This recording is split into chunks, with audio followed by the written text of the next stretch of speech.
ನಿಮ್ಗೆ ಮರೆಯೋಕ್ಕೆ ಆಗಲ್ಲ ಅನ್ನೋದು ಒಂದು ಸೀನ್ ಯಾವುದಾದ್ರು? ಐ ಥಿಂಕ್ ಸ್ಮೋಕಿಂಗ್ ಸೀನೇ ಇರುತ್ತೆ.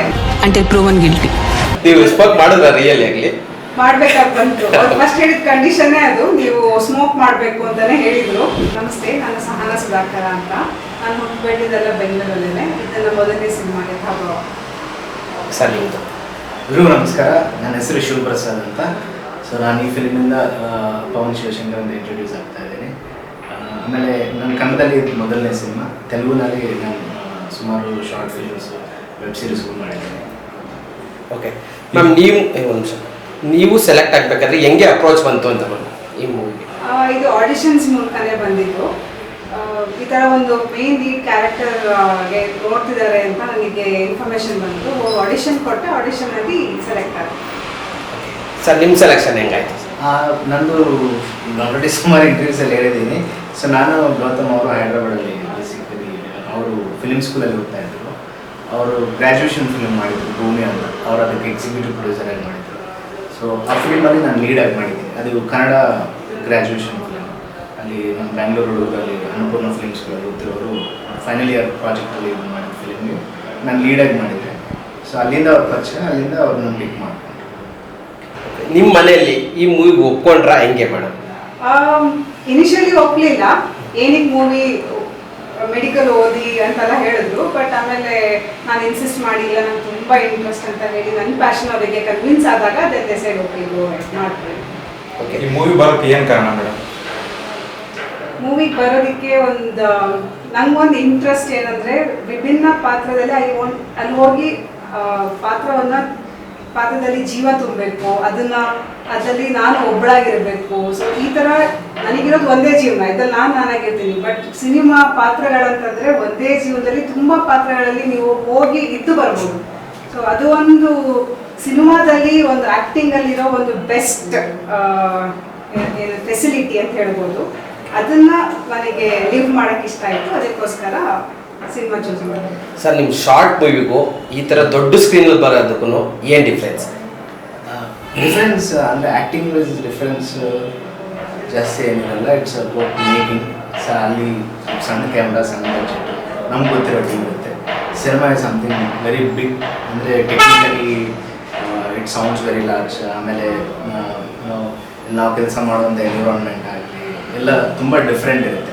ಅಪಾರ್ಟ್ ಫ್ರಮ್ ದಟ್ ನಮ್ಮ ಮೈಂಡ್ ಸೆಟ್ ಎಲ್ಲ ಸೇಮೇ ಇರುತ್ತೆ. ನಾವು ಸಿನಿಮಾ ಮಾಡಬೇಕಂತಲೇ ಬಂದವರು, but we found a way, ಅದಕ್ಕೆ ಒಂದು ದಾರಿ ಶಾರ್ಟ್ ಫಿಲ್ಮ್ ಅಂತ ಮೈಂಡಲ್ಲಿ ಏನಿಲ್ಲ ಸರ್. ಬೇಸಿಕಲಿ ನಾನು 2015ರಲ್ಲಿ ಹೈದ್ರಾಬಾದ್ ಹೋದಾಗ ನಾನು ಸಿನಿಮಾ ಮಾಡಬೇಕಂತಲೇ ಹೋಗಿದ್ದೆ ನಾನು. ಸೊ ಅಲ್ಲಿಂದ ಶಾರ್ಟ್ ಫಿಲ್ಮ್ ಜರ್ನಿ ಸ್ಟಾರ್ಟ್ ಆಯಿತು. ನಾನು MBA ಕಂಪ್ಲೀಟ್ ಮಾಡಿದೆ ಅಲ್ಲೇ ನಾನು ಅಮೆಝಾನಲ್ಲಿ ಜಾಬ್ ಮಾಡಿದೆ. ನಾನು ಈಗಲೂ ಕೆಲಸ ಮಾಡ್ತಾ ಇದ್ದೀನಿ ಕಾರ್ಪೊರೇಟಲ್ಲಿ to survive. As we know, ನಮ್ಗೆ ಗೊತ್ತು ಸಿನಿಮಾ ಇಂಡಸ್ಟ್ರಿ ಹೆಂಗಿರುತ್ತೆ. ಪಿಕಪ್ ಆಗೋಕ್ಕೆ, ನಮ್ಮ ಲೈಫ್ ಒಂದು ಟ್ರ್ಯಾಕಲ್ಲಿ ಬೆಳೋಕ್ಕೆ ತುಂಬ ಸಮಯ ಆಗುತ್ತೆ. ಸೊ ಇದರಲ್ಲಿ ನಾವು ಸರ್ವೈವ್ ಆಗಬೇಕಂದ್ರೆ ಖಂಡಿತ ನಮ್ಗೆ ಇನ್ನೊಂದು ದಾರಿ ಇರಬೇಕು. ಫಿನಾನ್ಷಿಯಲಿ ನಾವು ಸ್ಟ್ರಾಂಗ್ ಆಗಿರೋಕ್ಕೆ, ನಾವು ಇನ್ನೊಬ್ಬರ ಮೇಲೆ ಡಿಪೆಂಡ್ ಆಗದೆ ಇರೋಕ್ಕೆ. ಸೊ ನಾನು ಈಗ ಸದ್ಯಕ್ಕೆ working as operation specialist. But ಆದರೆ ನಾನು ಬಂದಿತ್ತು ನನಗೆ ಬೇರೆ ಯೋಚನೆ ಜಾಬ್ ಮಾಡಬೇಕು ಏನಿಲ್ಲ. ನನ್ನ ಮೈಂಡಲ್ಲಿ ಒಂದು ಸಿನಿಮಾ ಎಲ್ಲ ಕ್ರಿಕೆಟ್ ಹೋಯಿತು. So cinema was only thing which was in my mind.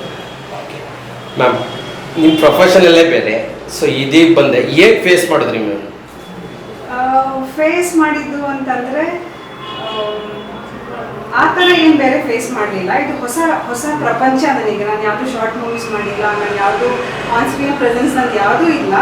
So first ಬಂದಾಗ ನನಗೆ ಈ ಭಯ ಇರಬಾರ್ದು ಅಂತಲೇ ತುಂಬ ಆಡಿಷನ್ಸ್ ಕೊಟ್ಟಿದ್ದೀನಿ ನಾನು. ಕ್ಯಾಮ್ರಾ ಫಿಯರ್ ಹೋಗಬೇಕು, ಹೇಗೆ ಫೇಸ್ ಮಾಡಬೇಕು ಅದೆಲ್ಲ ಗೊತ್ತಾಗಲಿ ಸ್ವಲ್ಪ ಅಂತಲೇ ತುಂಬ ಆಡಿಷನ್ಸ್ ಕೊಟ್ಟಿದ್ದೆ.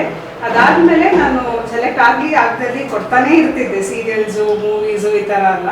ಸೊ ಇದು ಫೈನಲ್ ಆಗಿ ನನಗೆ ನಾನು ರೆಡಿ ಇದ್ದೀನಿ ಅಂತ ನನಗೆ ಅನಿಸಿದಾಗ ತುಂಬ ಕಾನ್ಫಿಡೆಂಟ್ ಆಗಿ ಹೋಗಿ ಆಡಿಷನ್ ಕೊಟ್ಟು ಸೆಲೆಕ್ಟ್ ಆಗಿದ್ದು. ಇಲ್ಲಿ ಬಂದಾಗಲೂ ಅಷ್ಟೇ ಎಲ್ಲ ಹೆದರಿಸಿದ್ರು, ಹೇಳಿದ ಪ್ರಕಾರ ತುಂಬ ಹೊಸ ಪ್ರಪಂಚ ಇದು, ಸರ್ವೈವ್ ಆಗಲ್ಲ, ಹಾಗಿರುತ್ತೆ ಅದಿರುತ್ತೆ ಅಂತಲ್ಲ. ಬಟ್ ನನ್ನ ಅದೃಷ್ಟಕ್ಕೆ ನನಗೆ ಸಿಕ್ಕಿದ ಮೊದಲನೇ ಸಿನಿಮಾ ತುಂಬ ಕಂಫರ್ಟಬಲ್ ಆಗಿತ್ತು. ಎನ್ವೈರ್ಮೆಂಟ್ ಎಲ್ಲ ಶಿವು ಇರ್ಬೋದು ಮತ್ತು ಸರ್ ಅವರೆಲ್ಲರೂ ತುಂಬ ಕಂಫರ್ಟ್ ಕ್ರಿಯೇಟ್ ಮಾಡಿಕೊಟ್ರು ನನಗೆ. ಹಾಗಾಗಿ ನನಗೆ ಅದೆಲ್ಲೂ ಕಷ್ಟ ಅಂತ ಅನ್ನಿಸ್ಲಿಲ್ಲ. ಎಲ್ಲೂ ಬೇರೆಯವ್ರು ಹೆದರ್ಸ್ದಂಗೆ ಒಂದು ಡಿಫ್ರೆಂಟ್ ವರ್ಲ್ಡ್ ಅಂತಲೂ ಅನ್ನಿಸ್ಲಿಲ್ಲ. ಈಗ ನಾವೆಲ್ಲ ಹೇಗೆ ಕಾಲೇಜ್ ಸ್ಕೂಲ್ಸಲ್ಲಿ ರಿಹರ್ಸಲ್ ಮಾಡ್ಕೊಂಡು ಡ್ರಾಮಾ ಮಾಡ್ತಿದ್ವಿ, ಹಾಗೆ ರಿಹರ್ಸಲ್ ಮಾಡ್ಕೊಂಡ್ಬಂದು ಡ್ರಾಮಾ ಮಾಡಿದ್ವಿ ಅಷ್ಟೇ. ಓಕೆ, ಈಗ ಸೀರಿಯಲ್ ಆಕ್ಟರ್ಸ್ ದತ್ತಣ್ಣ ಅವ್ರ ಮತ್ತೆ ಇವ್ರ ಜೊತೆಗೆ ಆಕ್ಟಿಂಗ್ ಮಾಡ್ಬೇಕಾದ್ರೆ ನಿಮ್ಮ ಎಕ್ಸ್ಪೀರಿಯನ್ಸ್ ಹೆಂಗೆ ಶೇರ್ ಮಾಡ್ಕೊಂಡ್ರೆ? ಫಸ್ಟು ಅದು ನನ್ನ ಅದೃಷ್ಟ. ಎರಡನೇದು ಆನ್ ಸ್ಕ್ರೀನ್ ಎಕ್ಸ್ಪೀರಿಯನ್ಸ್ಗಿಂತ ಆಫ್ ಸ್ಕ್ರೀನ್ ಎಕ್ಸ್ಪೀರಿಯನ್ಸ್ ಜಾಸ್ತಿ. ಆನ್ ಸ್ಕ್ರೀನ್ ಅಂದ್ರೆ ಅವ್ರದ್ದು ಅಷ್ಟೊಂದು ಜೊತೆಗೆ ರೋಲ್ಸ್ ಎಲ್ಲ ಇಲ್ಲ. ಬಟ್ ಆಫ್ ಸ್ಕ್ರೀನ್ ನನಗೆ ಶಾರ್ಟ್ ಆದ್ಮೇಲೆ ಇನ್ನೊಂದು ಶಾರ್ಟ್ ಮಧ್ಯ ಟೈಮ್ ಸಿಕ್ತಿತ್ತು. ಆ ಟೈಮಲ್ಲಿ ತುಂಬ ಹೊತ್ತು ಕುತ್ಕೊಂಡು ಮಾತಾಡ್ತಿದ್ವಿ.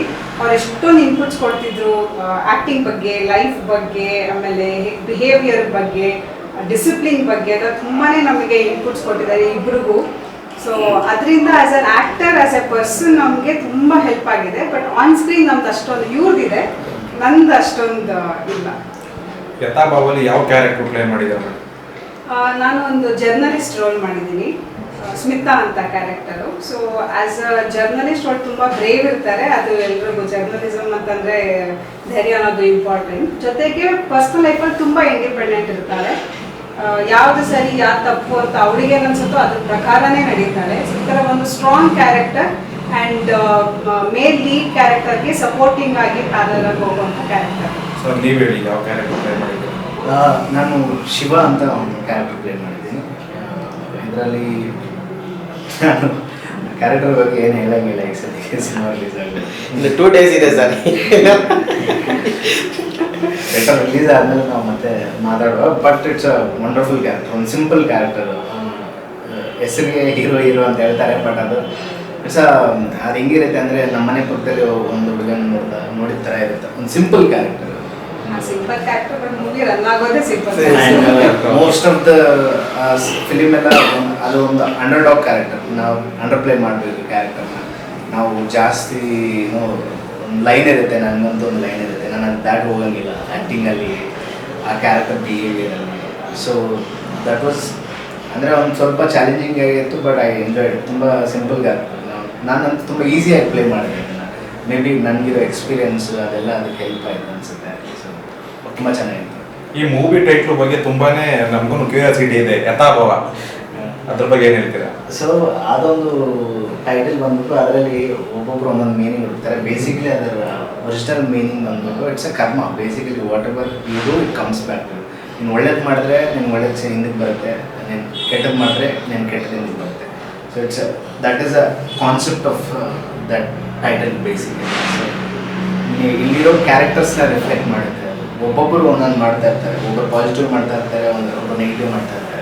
So end of the cinema ಯಾರಿಗೆ ಏನು ಸಿಗುತ್ತೆ ಅನ್ನೋದು, ಅಂದರೆ ಅವ್ರಿಗೆ ಯಾವ ಥರ ಕೆಟ್ಟವ್ನಿಗೆ ಯಾವ ಥರ ಶಿಕ್ಷೆ ಆಗುತ್ತೆ, ಅವನು ಅವಾಗ at that point of time he might be enjoying that. But at the end of the cinema ಅವನ ಗತಿ ಏನಿರುತ್ತೆ, ಅವ್ನಿಗೆ ಏನು ಶಿಕ್ಷೆ ಆಗುತ್ತೆ. ಸೊ ಒಬ್ಬನ ಒಬ್ಬನಿಗೆ ಒಂದು ನೆಗೆಟಿವ್ ಪೊಸಿಷನಲ್ಲಿ ಇರ್ತಾನೆ, and end of the cinema ಒಂದು ಪಾಸಿಟಿವ್ ಪೊಸಿಷನ್ ಹೆಂಗೆ ಬರ್ತಾನೆ, because of his mind set, because of his behaviour. So ಆ ಥರ ಒಂದು ಕಾನ್ಸೆಪ್ಟ್ ಕ್ಯಾರೆಕ್ಟರ್ಸ್ಗೆ ರಿಲೇಟ್ ಆಗಿದೆ. ಈ ಮೂವಿಲಿ ಒಂದು ಸಾಂಗ್ ಇದೆ ಅಂತ ಅಂದ್ಬಿಟ್ಟು ಕೊರಿಯೋಗ್ರಾಫರ್ ಹೇಳಿದ್ರು, ಅದ್ರ ಬಗ್ಗೆ ನಿಮ್ಮ ಅನುಭವ? ಯಾರು ಪಾರ್ಟಿ ಸಾಂಗ್, ನಮ್ಮಿಬ್ರು ಕ್ಯಾರೆಕ್ಟರ್ ಪಾರ್ಟಿ. ಬಟ್ ಆ ಸಾಂಗಲ್ಲಿಲ್ಲ, ಬಟ್ ಆ ಸಾಂಗಿಂದಾನೇ ಸಿನಿಮಾ ಚೇಂಜ್ ಆಗಿದೆ. So that is one of the crucial part of the cinema. ಆ ಸಾಂಗ್ ಕಂಪ್ಲೀಟ್ ಆದಮೇಲೆ ಸ್ಟಾರ್ಟ್ ಆಯ್ತು, ಒರಿಜಿನಲ್ ಸಿನಿಮಾ ಸ್ಟಾರ್ಟ್ ಆಯ್ತು. ನನಗೆ ಬೇಸಿಕಲಿ ಕೂಲ್ ಡೈರೆಕ್ಟರ್ ಅಂತೀರಾ ಇಲ್ಲ ಸ್ಟೇಟ್ ಡೈರೆಕ್ಟರ್ ಅಂತೀರಾ? It's not new to me. ನಾನು ಒಂದು ವರ್ಷದಿಂದ ನೋಡ್ತಾ ಇದ್ದೀನಿ, ನಾನು ಪ್ರೀ ಪ್ರೊಡಕ್ಷನಿಂದ ಟ್ರಾವೆಲ್ ಆಗಿದ್ದೀನಿ. ಸೊ ನನಗೇನು ಹೊಸದಾಗಿ ಏನು ಅನಿಸಿಲ್ಲ, ಯಾಕಂದರೆ ನಾನು ಜಾಸ್ತಿ I used to be with direction department. ನನಗೆ ತುಂಬ ನಿಜ ಹೇಳಬೇಕಂದ್ರೆ ಅವರೇ ನನಗೆ ಸಕ್ಕತ್ತಾಗಿ ಮಾಡಿದ್ದಾರೆ ಸ್ಕ್ರಿಪ್ಟಲ್ಲಿ. ನಮ್ಮದು ಲ್ಯಾಂಗ್ವೇಜ್ ಸ್ವಲ್ಪ ಪ್ರಾಬ್ಲಮ್ ಇದೆ, ಕನ್ನಡ.